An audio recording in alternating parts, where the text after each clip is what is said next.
Caseus. Dawn of War. Chapter 9. After a while of sitting in his room, thoughts of everything that happened swimming through his head, Caseus joined his master on the steps of the temple, waiting for the council to arrive. And arrive they did, in a ship Caseus had never seen before. As it opened, several soldiers in white armor and helmets exited the craft, followed by the remaining members of the Jedi Council. These must be the clones they were told about. Caseus and his master bowed to the council members. Masters. Kukuri, I'm glad to see you alive. We've lost many Jedi today. But we must move forward. Accompany us to the council chamber. We have much to discuss. Caseus, you stay here. Help our wounded to the medical bay. Yes, Master. Caseus walked over to the ship and began helping the wounded over to the medical bay. There weren't many. Ordinarily, he thought, that would be a good thing.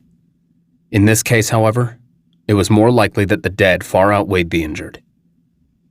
Caseus returned to the ship and saw Master Kenobi looking exhausted as he was aided by a clone to the medical bay. Alongside him was Skywalker, not only looking beaten and bruised, but missing his right arm as well, a sight that sent a shiver down the spine of the Padawan.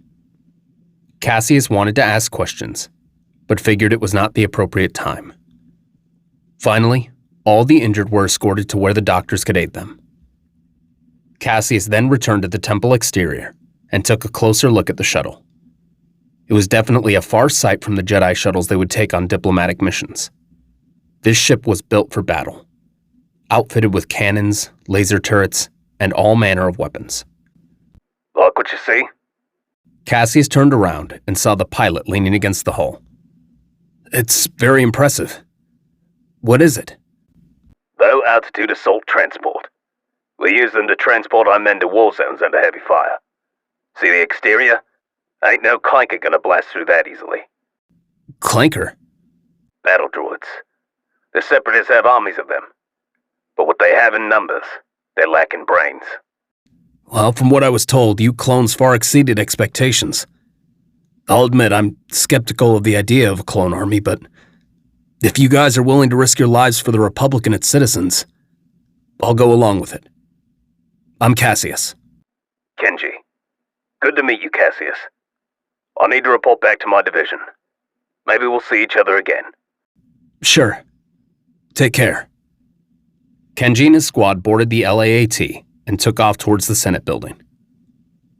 Caseus walked back to the medical bay and provided any aid he could. Soon, everyone was stable, and Caseus was dismissed. As he washed his hands, he received a call on his comlink. Caseus, head to the breathing room. I'll be there shortly. On my way, Master.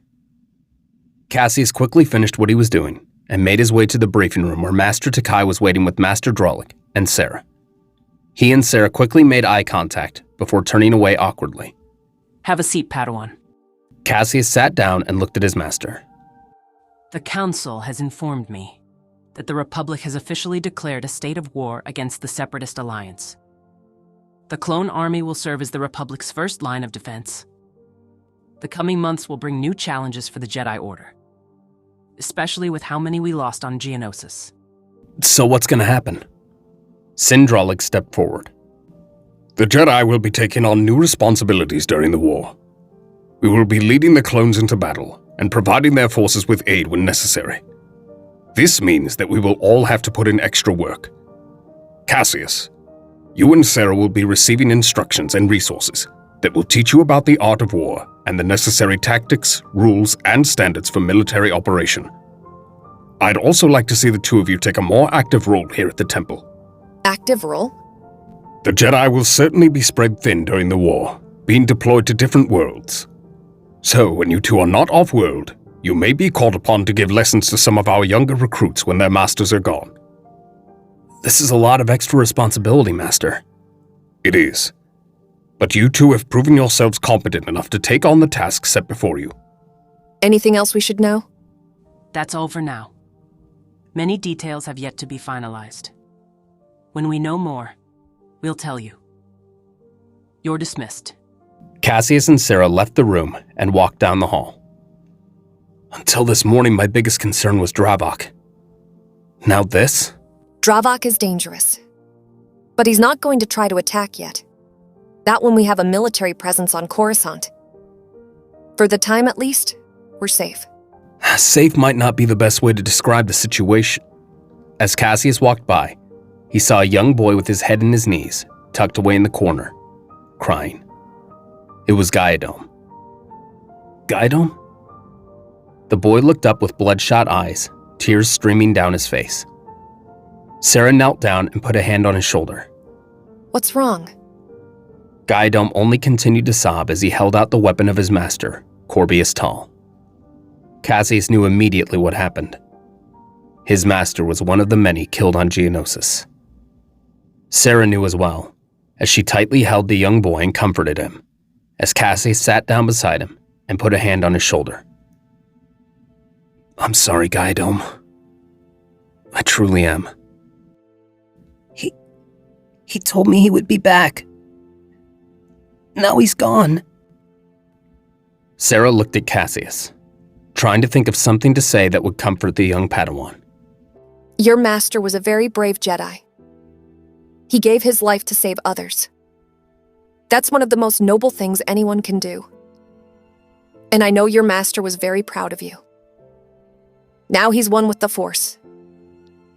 I know it's difficult now, but you need to be strong. Things are going to be difficult moving forward. But you just need to be strong for your master. Just like he was strong. Gaidom wiped his eyes on the sleeve of his tunic and nodded. My master told me once that in defeat, there is a silver lining. As bad as things seem right now, I promise you, you can overcome. And you're not alone. You've got friends. Sarah smiled and ruffled the boy's sandy blonde hair. He smiled slightly. Friends? Of course. If you need anything, we're here for you. Gaidom nodded and took a deep breath. Okay. For Master Tal.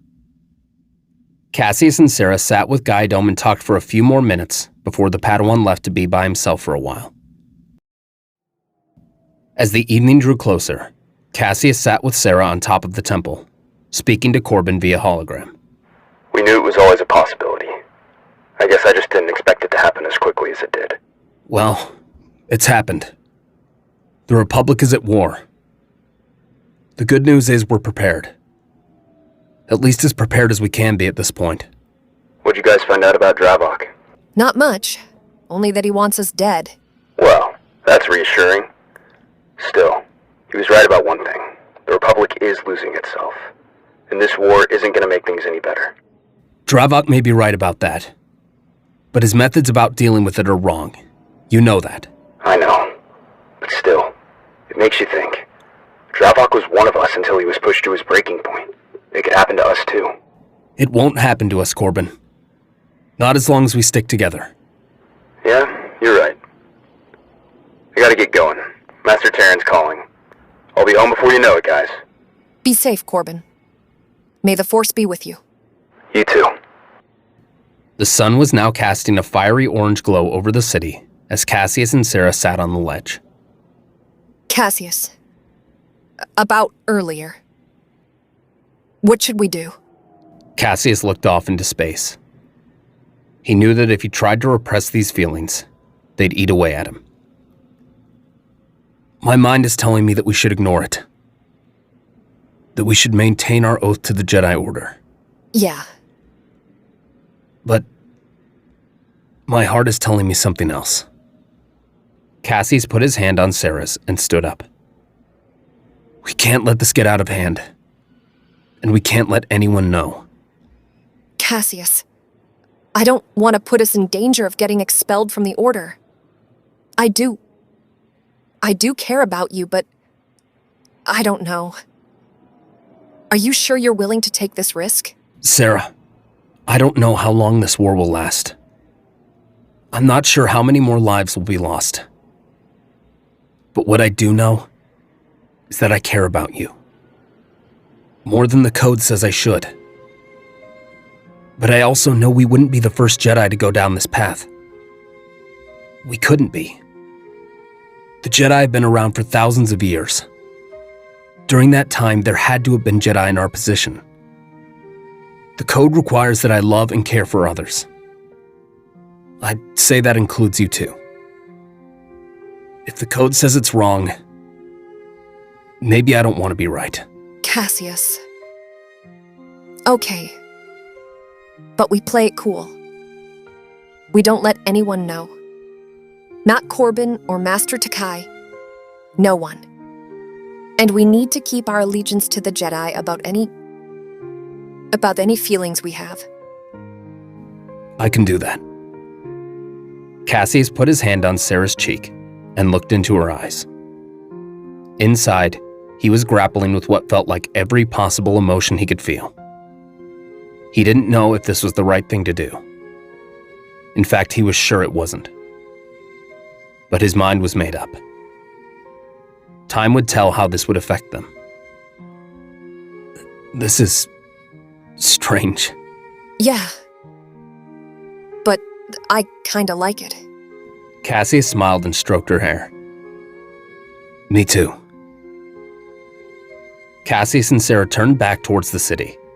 Looking over towards the Senate building, they saw enormous starships heading into space. Starships carrying thousands of clones. Caseus looked intently at them as they exited the atmosphere.